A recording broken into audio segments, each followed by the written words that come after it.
জন্মিলে মরিতে হবে, অমর কে কোথা কবে। কেউ অমর থাকবে না। আচ্ছা, এবং কেউ যদি পাপ করে তার কর্মফল তাকে ভোগ করতে হবে। বুঝতে পারছো? কেউ যে কোনো কাজ করলে তার কর্মফল তাকে ভোগ করতে হবে। এটা মহাভারতের এবং গীতার প্রধান বাক্য। কর্মফল, কর্মফল তুমি এড়াতে পারবে না। যেখানেই যাও কর্মফল তোমার পিছন পিছু পিছু করে তোমার পিছনে যাবে।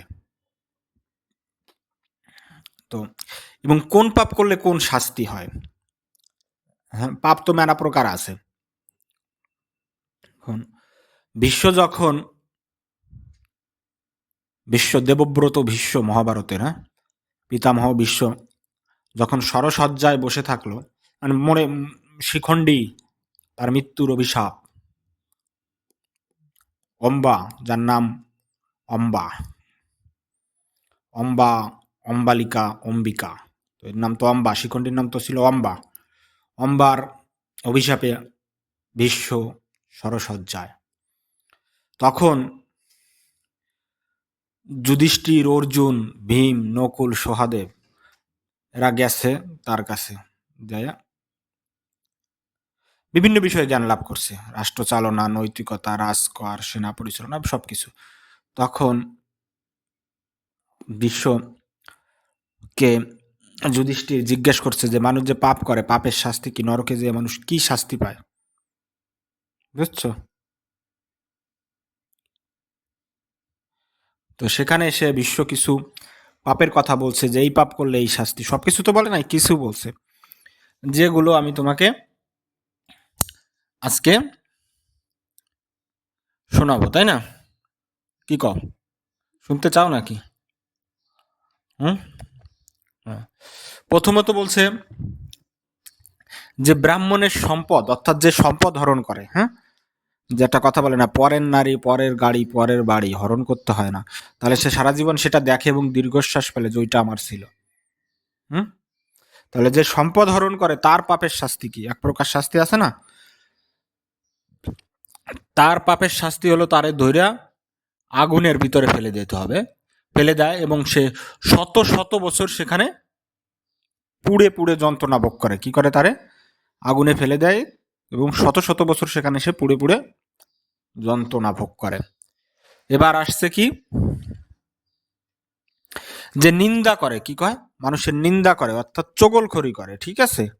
হুম, আর একজনের সমালোচনা করে, নিন্দা করে, তার কি হয়? তার কানের ভিতরে ফুটন্ত তেল ঢেলে দেওয়া হয়। কি হয়?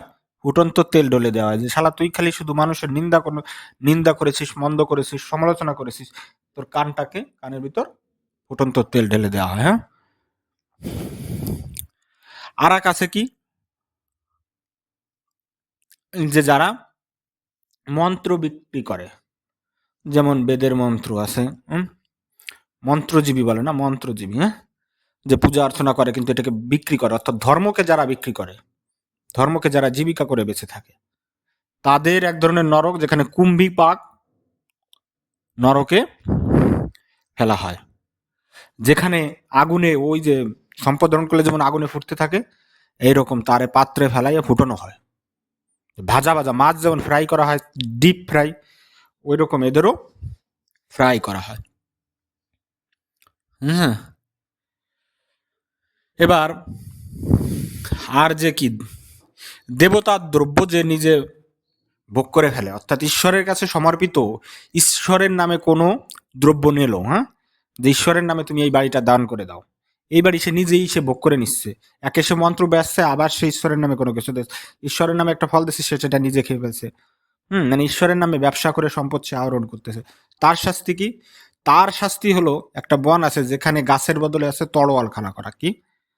তরোয়াল, অশিপত্র, অশি মানে তরোয়াল, অশিপত্র বন, মানে সেই গাছের পাতাগুলো তরোয়ালের মতো ধারালো, তাকে সেখান দিয়ে টেনে নেওয়া হয় এবং তার দেহ, এই তরোয়াল প্রত্যেকটা তরলে লাগে, দেহ ছিন্ন ভিন্ন হয়ে যায়।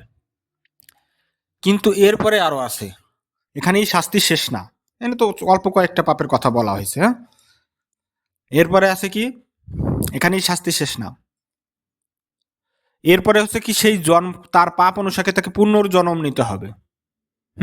তারপরে শত সাধনার পরে সে মানব জন্ম পাবে। যেমন পুনর্জন্ম চক্র, কেউ কীট হয়ে জন্মগ্রহণ করবে, কেউ পশু হয়ে জন্মগ্রহণ করবে, কেউ অন্যান্য নিচু জাতিতে জন্মগ্রহণ করবে।